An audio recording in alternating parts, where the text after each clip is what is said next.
Welcome to Frankenstein Firearms. My name is Justin. This is Tyler.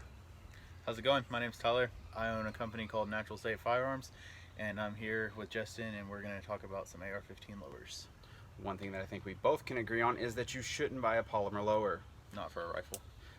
Now, I've heard some people say that, well, polymer lowers work for, your 9mm builds. Well, that's a direct blowback system. It's a little bit different than a gas-operated semi-automatic firearm. So we have a couple of lowers with us today. I'll let Tyler explain his lower, and then I will explain my lower. Cool. So this right here is a Palmetto State Armory lower with a Magpul parts kit and Magpul furniture. It is a forged 7075 aluminum lower. I like the aluminum, or the forged aluminum, a lot better than I like the cast aluminum. It's just a little bit more durable and stuff like that. It's a pretty straightforward lower. It's made in the United States of America. So I'm really happy. We've had a great relationship with Palmetto State, and their products have been really good. And we have these on sale for about $350 with the Magpul stock for the complete lower. So on mine, I have a Crossbone Enterprises lower. It is made actually here in the Natural State, here in Bentonville, Arkansas, the same place as the home of Walmart. I have a Hogue grip on it. I have an Lee Unlimited parts kit and Lee Unlimited buffer system in it. It's just kind of a cool little AR lower, 7075 aluminum, also forged. One of the things we've talked about before is, when you're looking at the quality differences of a lower, a lot of people will tell you that Anderson is the poverty pony lower. If that's what you can afford, it's not a bad lower because you're not going with a polymer lower. You had a caveat on that, I believe. Yeah, I mean, I have a couple of Andersons, and I paid, it was pre-COVID, this latest gun grab, I paid $55 from a gun shop, because before we opened, I paid $55 for the strip lower. Well, those days are long gone of getting a strip lower for $55. I think Bass Pro is even selling Anderson lowers for $80 now. So it's better than polymer or carbon fiber, but if you can afford, $100 to $130 to get a forged, 100, well, more so 100 to 150. The forged ones are usually in that price range. It's worth the extra, $50 that you would spend to get a forged one over a cast one, in my opinion. And some people I've even seen, there's a company I've seen that even puts polymer hammers and polymer triggers in their polymer lowered guns. Eventually I'd like to put one of those together to see if we can torture test it and see how it runs. But I've always learned that and been told that metal is better than plastic. It's the reason why I don't carry a Glock. He would caveat otherwise, but that's a whole nother video entirely.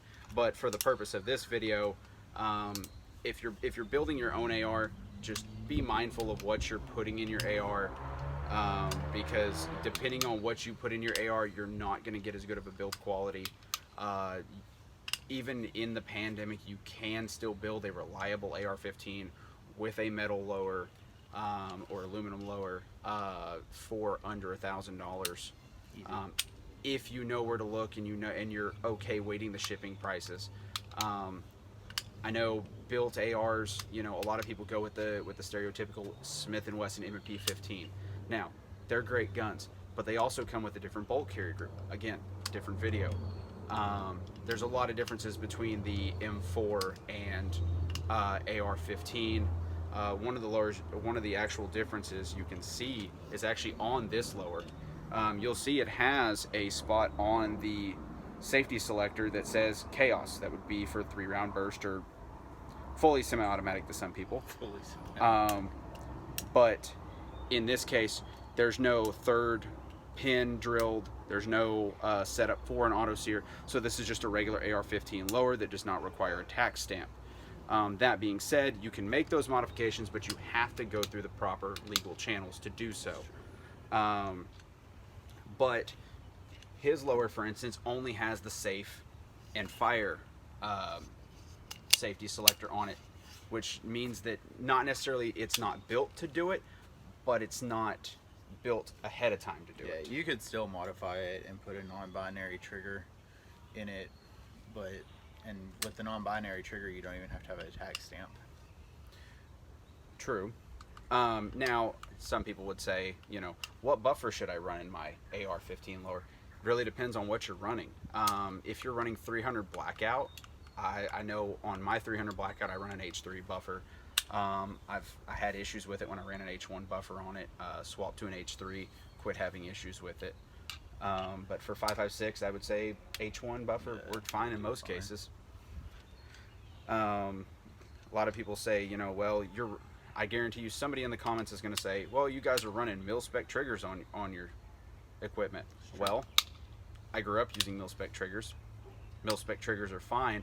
Now, if you can upgrade your trigger to a Geisley or any kind of drop-in, really, any kind of drop-in trigger, it's a great upgrade. But and we have a thing that we offer.